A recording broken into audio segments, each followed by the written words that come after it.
Hi, this is Pat Huddleston, back with another session of Investors Watchdog University, and we are really thrilled to have back with us Boyd Page. Welcome, Boyd. Thank you, Pat. Boyd is, as you know, of the law firm Page & Perry, who sponsors this video series, and we're talking in particular now about stockbroker duties, and there are a number of them, but today we wanted to focus on misrepresentations and omissions, avoiding those, that is. Boyd, why don't you tell us something about that? Pat, that is, misrepresentations and omissions, in my experience, are perhaps the most common complaint that investors have when they purchase an investment that loses money.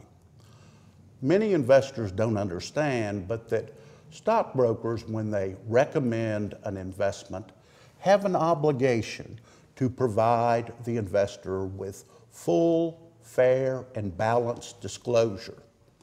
Now, what does that mean? It means that when a stockbroker recommends an investment, he's got to tell the investor about the good things, but he's also got to tell him about the risk and the bad things.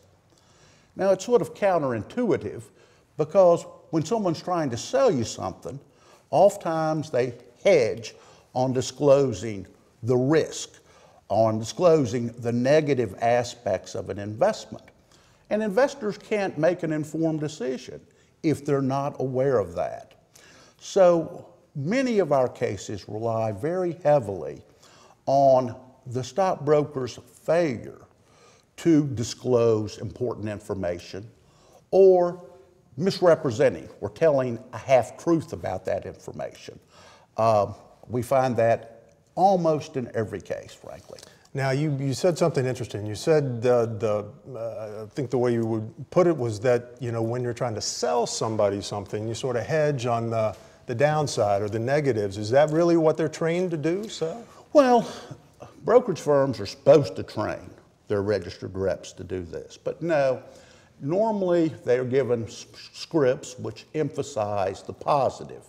And many brokers think, well, they've fulfilled their duty if they say, of course there's some risk with this investment. Well, everybody knows there's some risk with every investment. But if you're not told the specific risks that are important with respect to that investment, then an investor is really, you know, shooting in the dark. I gotcha. They can't make an informed decision. So they need to give you something more specific about the company, the risk involved in picking this company. In picking this company, the risk with this management, the specific risk in this industry, you know, at the point in time when the recommendation is made. I gotcha. I had an experience several years ago where a client of mine was recommended a, you know, high-flying stock. And 2 weeks before, or we discovered in doing our investigation that 2 weeks before the recommendation, Barron's had written an article questioning whether this company was cooking the books. Of course, my client was never told that. Invested his money, promptly lost it when it was determined they were cooking the books.